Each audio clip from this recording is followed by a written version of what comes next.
എന്തുകൊണ്ടായിരിക്കും സ്വകാര്യ സർവകലാശാലകൾ ഇപ്പോൾ അനിവാര്യമാണ് എന്ന തീരുമാനത്തിലേക്ക് എത്തിയത്? അതിലേക്ക് നയിച്ച ഒരു ഘടകം കേരളത്തിൽ നിന്നും വിദേശ സർവകലാശാലകളിലേക്ക് പഠിക്കാൻ വിദേശത്തേക്ക് കുടിയേറിപ്പോകുന്ന മലയാളി വിദ്യാർത്ഥികളെക്കുറിച്ചുള്ള കണക്കുകളാണ്.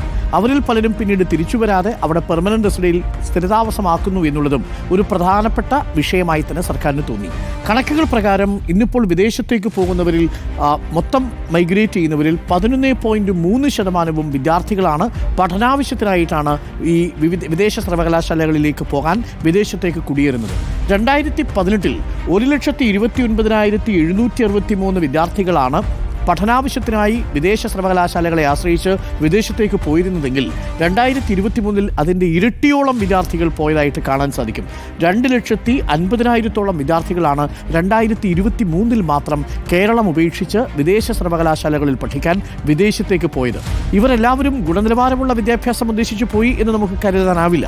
അവിടെ പെർമനന്റ് റെസിഡൻസ് വിസ കിട്ടുക എന്നതായിരിക്കാം ഇവരിൽ പലരുടെയും താല്പര്യം. ഗുണനിലവാരമുള്ള ഒരു സാഹചര്യത്തിലേക്ക് അവർ മാറിയിട്ടുണ്ടാവാം. പക്ഷേ ഈ വിദ്യാർത്ഥികളിൽ കുറച്ചുപേരെങ്കിലും കേരളത്തിൽ നിലനിർത്താൻ കഴിയും എന്നൊരു വിശ്വാസം സർക്കാരിനുണ്ട് എന്നതാണ് യാഥാർത്ഥ്യം. അങ്ങനെ വൈകിയാണെങ്കിലും സർക്കാരിന് ആ വിവേകമെത്തി. സ്വകാര്യ സർവകലാശാലകൾ കേരളത്തിൽ ഇനി വരും. യാഥാർത്ഥ്യമാണ്.